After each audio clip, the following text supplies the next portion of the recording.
Hey guys, it's Laura's Design Studio. I'm going to do some coloring on these stamps. This is a BB Craft stamp.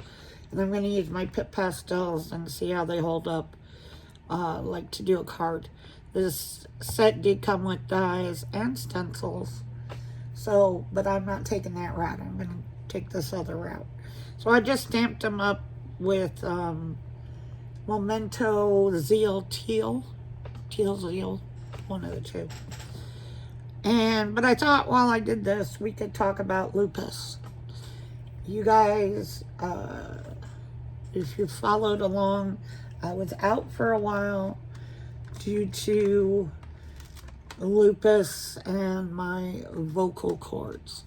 Now, I cannot promise that my voice is going to last through this video, but we're going to give it a whirl and see how much my vocal cords have recovered. So, I have lupus. I was diagnosed with lupus when I was 28 years old. So that means I've been dealing with lupus for 29 years. Lupus is different for everyone because lupus will attack your... Okay, what happens is you have B cells, which are part of your white blood cells. Okay? Those B cells are the ones that kind of tell your immune system when to attack, when not to attack. So somebody with lupus like me, with the type of lupus I have, there are a couple different types. I can only talk about my experience with lupus. But I will give you an example of how drastic lupus can be, how people have way different experiences.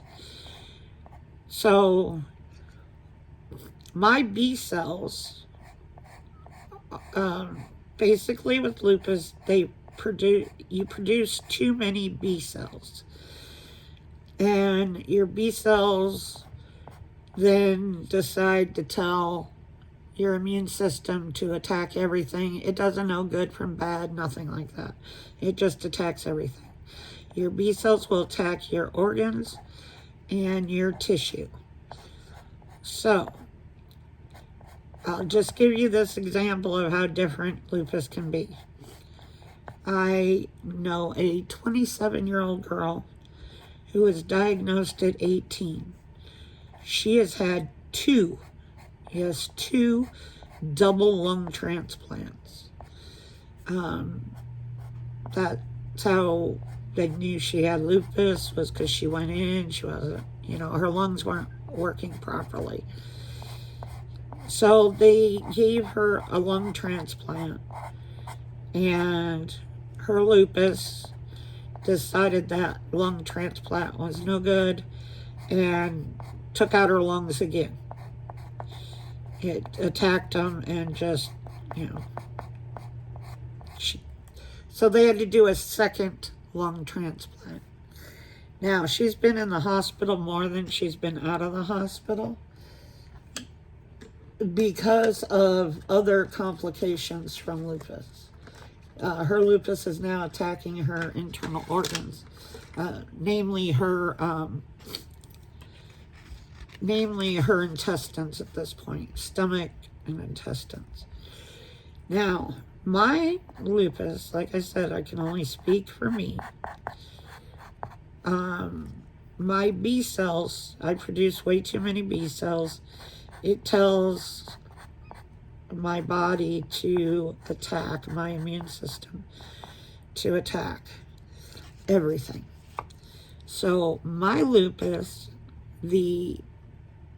attacks a bunch of different stuff. So first of all, it's attacked my eyesight. I went from just wearing readers to see on a computer to I couldn't see the big, that great big E at the top of the chart. I couldn't see that clearly enough. It wasn't clear at all. It was horrible. And that was all within a year. So it's attacked my eyesight. My lupus has also attacked my mouth, meaning teeth, gums, the whole 9 yards. I don't have a whole tooth left in my mouth. And it's one of those things that's, to me, it's very embarrassing, first of all. Second of all, there's not much that, I mean, eventually I'll have to have all of the pieces pulled out, because what's happening is my teeth are just falling out in pieces. Not whole, just pieces, and it's leaving all kinds of infection in my mouth because of it. By the way, these are my Pip pastels that I'm using, if I didn't say that. And so, what has the other things that my lupus attacks is my central nervous system. So I have trouble walking. I'm supposed to use a walker. Again, to me, very embarrassing. And I try not to use it. I have to, basically, if it's a store with a cart, and believe me, I don't go out much at all. If it's a store with a cart, I'll use a cart. If it's a store that doesn't have carts, obviously I have to use my walker. So I avoid those like the plague. The other thing that my lupus has attacked is my skin. I cannot be out in the sunlight because my lupus has attacked my skin, and I get sores. It's very itchy. So I am at night in my sleep, I'm digging at my skin. So I'll wake up and have blood all over because I've dug at my skin all night long. The other thing that my lupus attacks, obviously, are my vocal cords. That's why I couldn't make videos. Eventually, the lupus will probably fry my vocal cords to the point where I may not have any voice at all. I'm, hoping that never happens, but it is a good possibility. So, what happens is, the way that they treat it is it's treated like cancer, basically, because you treat it with chemotherapy, which I take a drug called methotrexate. If you know somebody with cancer, they probably were on it.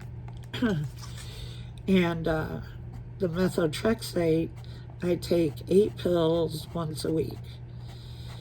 And that is my weekly chemo drug. The other chemo that I'm on is an infusion. I go in and I sit for 4 hours, and they pump chemo through me. I'm on a drug called Rituxan. Now, normally this drug is used for people with RA, but my doctor in Oklahoma was one of the guys that started really looking at Rituxan and how it reacts with B cells, because those are obviously the cells that I don't want, that I'm overproducing. So there's a few doctors that believe that Rituxan could help my lupus, and he was one of them. So I am on Rituxan. The problem now is he had me on an every 3 month, because he typically Rituxan is every 4 months.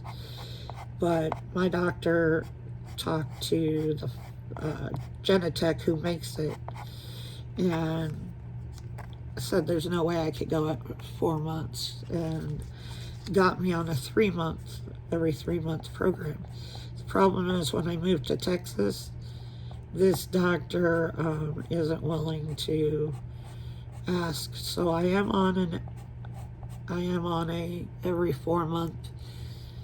And what you do is you go in, you get hooked up, and it's a 4-hour long infusion. Then 2 weeks later, you go back in, you do another 4 hours, and then after that, you're good for 3 or 4 months. So my next infusion is actually set for December.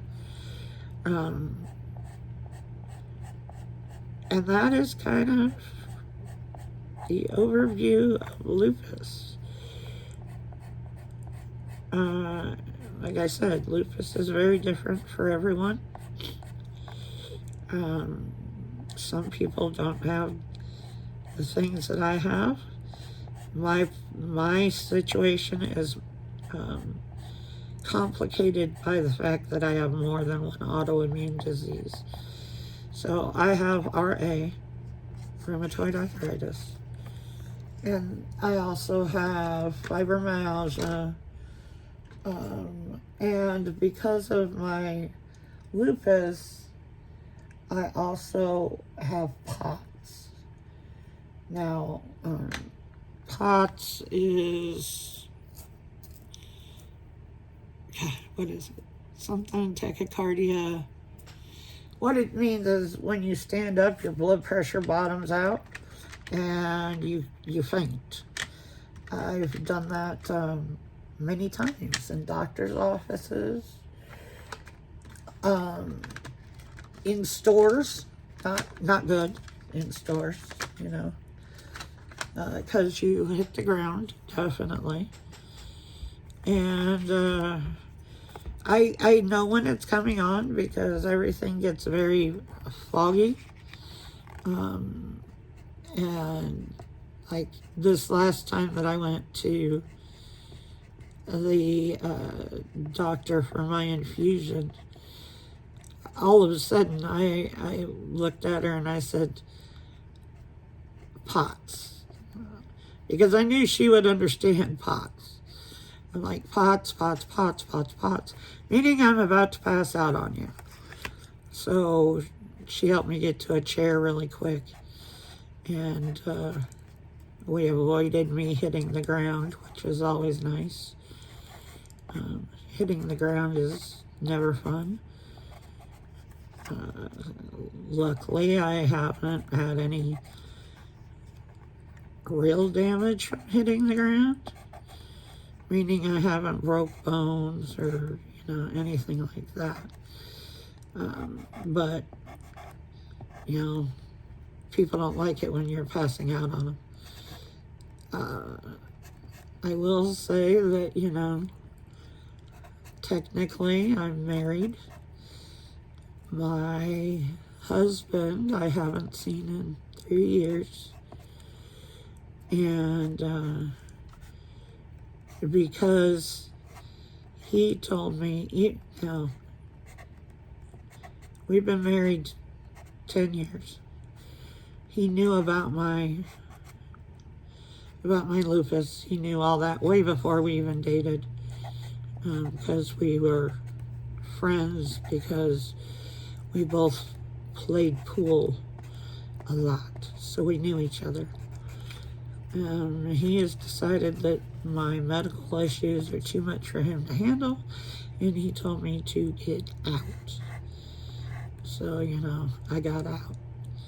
I came to Texas, where my son and daughter-in-law and the kids, my 4 granddaughters, are here. So I will tell you that lupus is very hard on relationships, because you are sick a lot. I struggle every day. Some days are better than others. It's just the way it is. And when you're being treated for lupus and you're flaring it all the time, it's a hard situation. I'm not giving him an out because I still think, pretty shitty, but okay. And so that's kind of where I stand. Trying to give you guys an overview of, what lupus is and why I might disappear for sometimes. It's not for any other reason than like this time.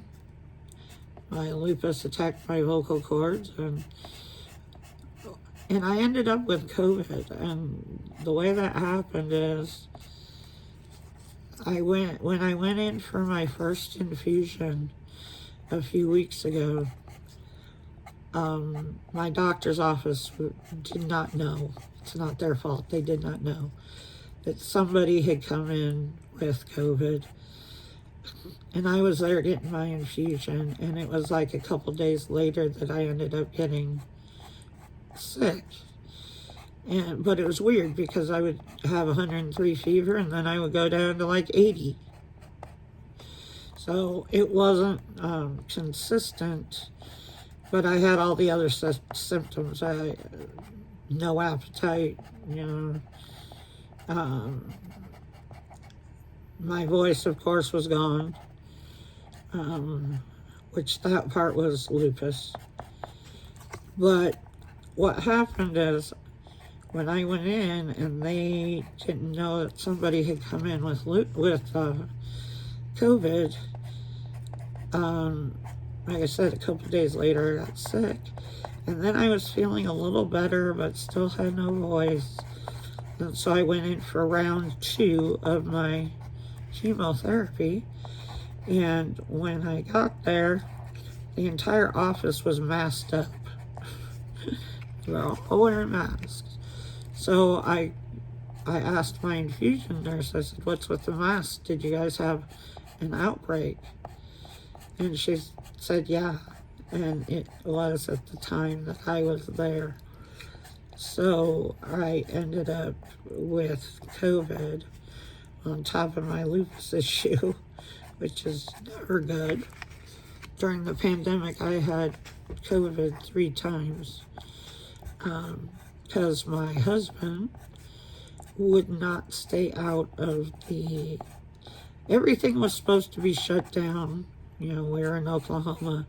Everything was supposed to be shut down, but of course, pool players and bar owners, they were basically opening the doors to people that they knew and locking it behind them, and everybody was actually in there doing their thing.